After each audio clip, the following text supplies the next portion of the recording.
I will say it started about 15 years ago, 2008, 2009. I was in position. I was at the school system. I was working in public relations.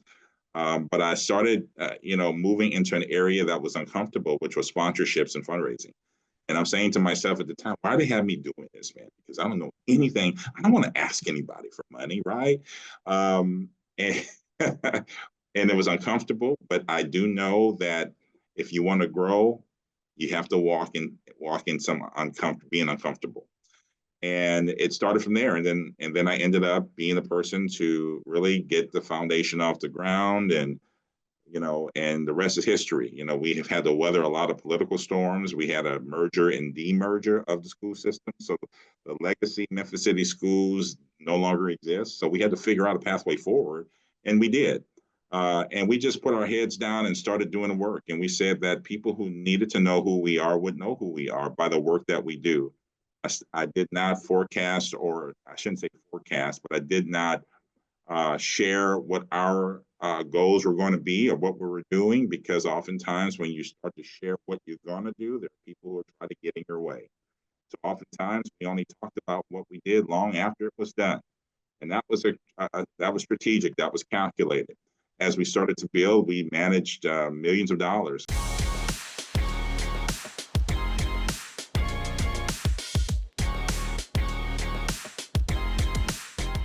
Hey everybody, I'm back with another episode of SO Success Stories. And today I'm talking to my friend Vincent McCaskill. Now Vincent is the president and CEO of the SchoolSeed Foundation, and he'll share a little bit about that. But Vincent and I go all the way back. All the way back. My days at the Memphis Grizzlies, so like 2001 or 2 maybe. We go all the way back, and Vincent has done some incredible things in this city, and incredible things through SchoolSeed Foundation, and he's had an incredible journey, an incredible career, and I can't wait to get into it. Vincent, tell us a little bit about yourself. Well, first of all, with God, all things are possible. I'm a lover of Jesus Christ, who's my Lord and Savior. And I am just a man that had found purpose. Been in Memphis for almost 30 years now, working in the areas of philanthropy with SchoolSeed. But before that, a journalist, TV news anchor, worked in public relations at the University of Mississippi and also at Memphis City Schools, legacy Memphis City Schools, for a number of years. I'm a father of one, a husband, married to my wife of 31 years, Rhonda McCaskill. So I'm just very blessed to just be able to say that I've seen a lot of things happen in our city, and there are a lot of things I'm very proud of. You've seen a lot of things happen, if you made a lot of things happen in this city too. And I'm just honored. I really, truly am honored to be connected to you, to know you, and to see you as an example of somebody doing great work, being a good father, being a good husband. That's just really a beautiful thing for me to see. And I'm honored to talk to you. So let's get into your story. In this program, I have what I call the SO Success System. It's my belief that if you can learn to overcome obstacles, eliminate excuses, and calculate choices, you can have SO success. And that is success no matter what happens in life. And Vincent, you are SO success man. You have overcome obstacles, eliminated excuses, and calculated choices, and demonstrated that. So let's talk about it. Please share some of the obstacles that you've had to overcome and just how you did it to get to where you are today. Well, I had obstacles going way back to childhood when I lost my mother at 12 years old. We lived in California a lot. And at the time, my mother and father had divorced, and he was in New Orleans and I was in California with mom. And losing her was a earth-shattering thing for a 12-year-old boy. And but I had family that stepped in and helped, and here I am today. But I think some of the major obstacles is the obstacle of self. The obstacles of self, how I might have thought about myself, what I saw, and when you have that sort of negative perception of yourself, it begins to manifest in different ways. You don't believe you have the ability to do anything. But I'm thankful that I didn't rest in that mindset for a long time. After I got older, I made some calculated decisions. And let's just talk about the obstacles. The obstacles of being a Black man, an African American man in America. I was oblivious to some of the institutional racism and things that people had talked about. I might have been shielded from it visually, but I know I experienced it, just didn't know that's what it was. What I learned from it is to keep moving. The obstacles uh, sometimes are self-imposed of I can't do because they won't let me. And honestly, whatever door God wants to open for us, no man can close it. And that's the one thing I've learned. I love it. I love it. So talk a little bit more about how you overcame some of those obstacles, the obstacle of self, because that's a big one. That's a big one. Well, Summer, there are things that we've learned, things that have passed down, from generation to generation. Some stuff we need to really just get rid of in terms of how we see ourselves. And so knowledge and wisdom, knowledge to understand that for me, my starting point in this country and my ancestors didn't start in slavery. My folks came from Cameroon, and that's on the African continent. On the patriarch side, Spain, Spanish, and Portuguese. So understanding that the voyage across the Atlantic to the United States as slaves wasn't the beginning point for my ancestors. It was a huge blip on the map, but it did not define my people, and it does not define me. It took me a while to understand that. And then in general, just really understanding that I have something special that God has given inside of me. And if I focus on that and pleasing God, that those things will manifest. I think oftentimes the thoughts of negativity of how we see ourselves, low self-esteem, all of these sort of things are given to us to keep us from really tapping into the gifts that God has already placed inside of us. And so we just have to be careful about who we listen to, and also needing affirmation from other people. Some people won't move on anything until they get affirmation from somebody else. But really, this is about that divine connection to God. For me, when I got affirmation from God on something and it's a passion that He placed in me, I moved on it. And when I moved on it, He blessed it. And sometimes, we want people to see what we see, and if they don't see what we see, we get discouraged and we stop. And that's something that I stopped doing a long time ago. When I can visualize this desire or this passion that has been placed in me to do something, visualize it, make the plan, write it down, and move on it, then things do come to pass. So there's a passage of scripture I always love: faith without works is dead. So it's time for some folks, and that goes to me too. This is what I did. I had to go to work. If I believe that God has made me a certain kind of way to be able to do some great things, now I have to start working in what I believe. And I actually have that in my book too, in my first book, Faith Without Works, because it is, you can say all day that this is what's supposed to happen, but if you're not putting in the work, then it's never going to happen. And I think this is a good opportunity for you to share that vision that you had, and one of the big things that you've done, and I think will be one of your greatest legacies, is SchoolSeed. Talk about how you came up with that idea, how you started it, and how Well, you're growing it. yeah. So, I can't take credit for the idea of SchoolSeed because there was a lot of other people involved in thinking about, what the school system in Memphis needed. And then God placed me in position to get it off the ground, to build this education foundation that has really transformed into just a major anchor to support families and schools and all kind of other efforts. I will say it started about 15 years ago, 2008, 2009. I was in position. I was at the school system. I was working in public relations. But I started, moving into an area that was uncomfortable, which was sponsorships and fundraising. And I'm saying to myself at the time, why do they have me doing this, man? Because I don't know anything. I don't want to ask anybody for money, right? And, and it was uncomfortable, but I do know that if you want to grow, you have to walk in some being uncomfortable. And it started from there. And then I ended up being the person to really get the foundation off the ground. And the rest is history. We have had to weather a lot of political storms. We had a merger and demerger of the school system. So the legacy Memphis City schools no longer exists. So we had to figure out a pathway forward, and we did. And we just put our heads down and started doing the work. And we said that people who needed to know who we are would know who we are by the work that we do. I did not forecast, or I shouldn't say forecast, but I did not share what our goals were going to be or what we were doing, because oftentimes when you start to share what you're going to do, there are people who try to get in your way. So oftentimes we only talked about what we did long after it was done. And that was that was strategic, that was calculated. As we started to build, we managed millions of dollars. And one of the first major things that we were tasked with doing was managing the Bill and Melinda Gates Foundation investment into our city around schools. They gave us $90 million, and SchoolSeed was the organization that managed those resources, working closely with the school system. And we had to go out and raise about $21 million too for that.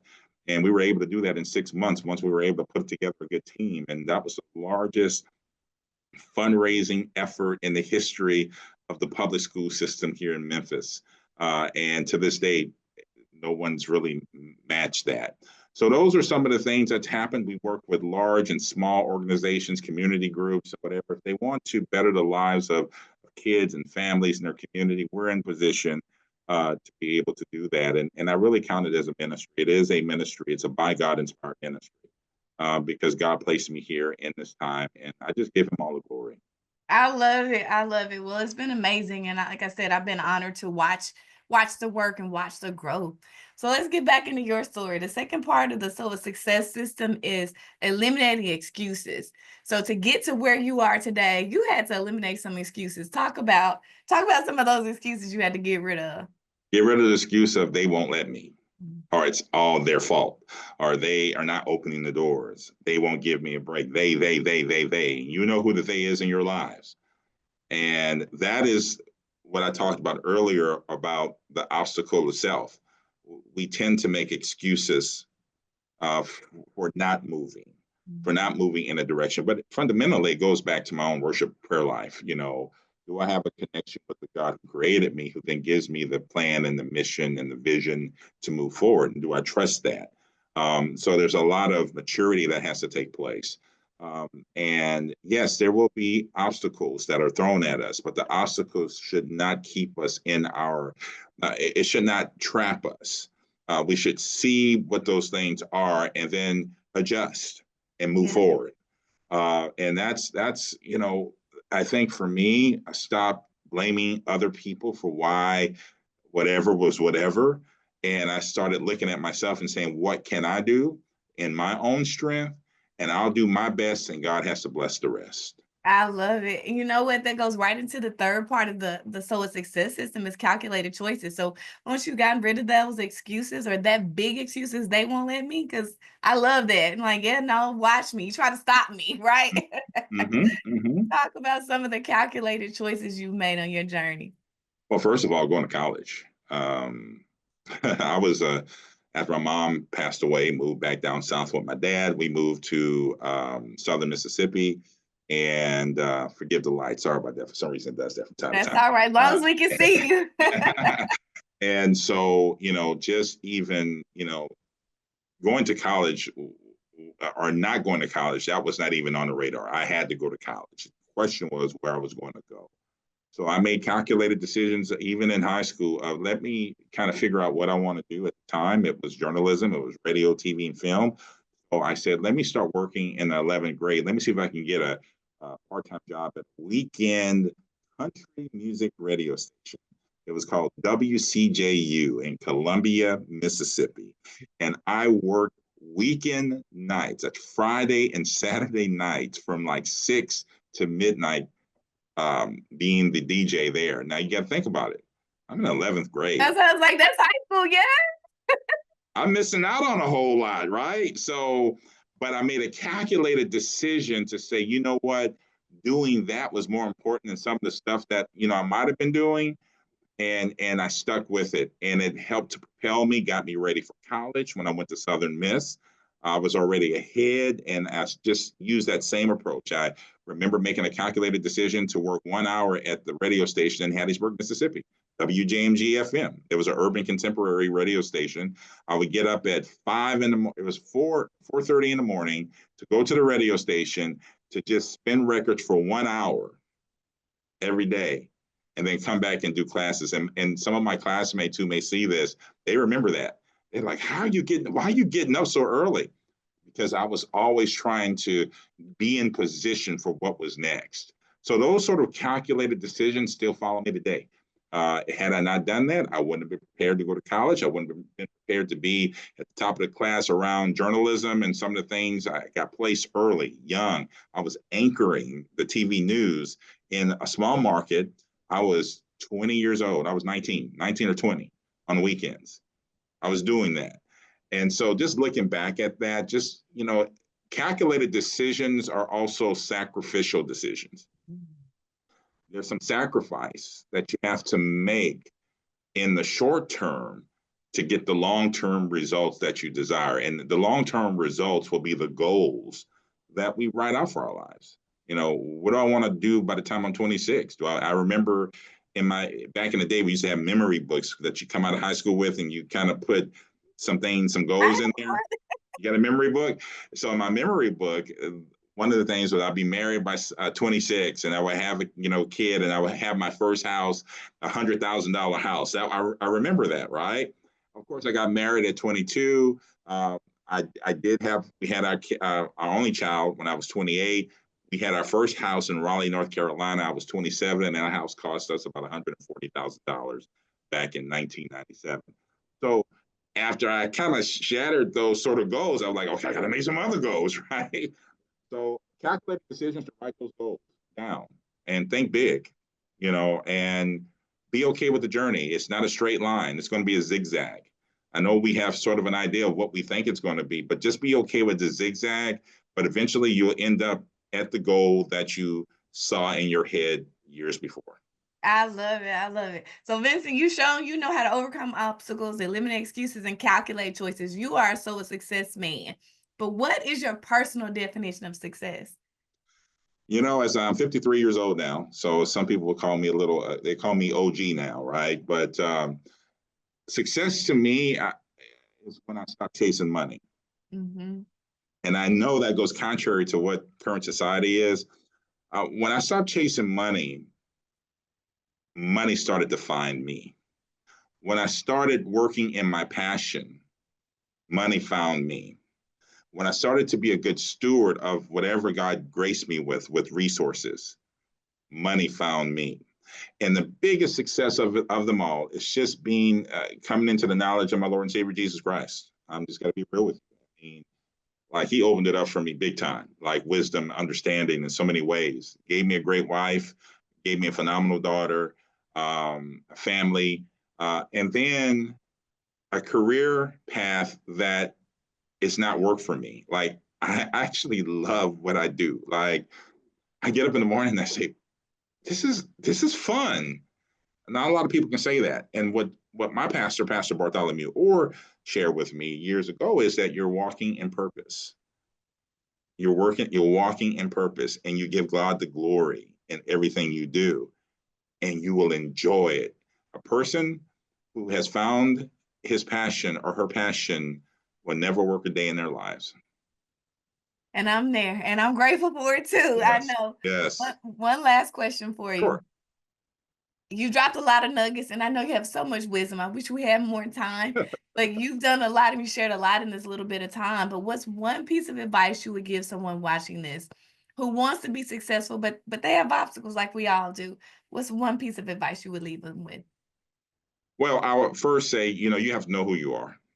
I remember, I think Mufasa's coming out, and I used to always play this Mufasa, like Mufasa voice, Simba, you deliberately disobeyed me, right? I think, and in The Lion King, Simba has to really figure out who he is, all right? People have tried to define who you are. They've tried to get you to believe their definition of who you are.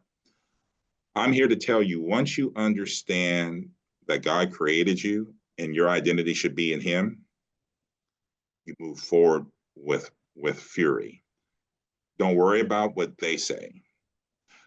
When God gives you a vision for your life, gives you ideas, entrepreneurial ideas, it's not for everybody else to get it. Some of your closest people, people you love, people who got your back will tell you, nah, you don't need to be doing that. You don't need to listen to them. Only hear that still small voice. Now, this is about a relationship with God. I'm just keeping it real with you. You know, if you listen to any other thing, you might be kind of thrown to and from. But when you have that personal relationship and you begin to grow and you begin to understand that the reason people may not like me is because they want to be like me and they don't want me to know they admire me. So we call that hate. But hate is actually awesome because honestly, I don't have enough time to hate people, man. I just don't. I'm not, there's too much energy around that. It drains you. I want to love you from a distance. But you move forward with that positive energy about your life. And no matter what anybody says about you, where you started, it doesn't mean that's where you're going to end. And so what I tell you today is don't listen to the theys, don't blame the theys and thems, and keep moving with a passion in what God has placed in you, and it shall come to pass. And you dropped the mic. That was good. That was good. I felt every bit of that. I felt every bit of it. Vincent, thank you for your time. Thank you for sharing your Pleasure. wisdom. Thank you for all you're doing in this community and in this world. And thank you for being my friend. I love you. Love you too. Love you too. Shout out to everybody in M-Town. I love it. I love it. Thanks. Have a good one. All right. Talk to you later. All Bye-bye. right.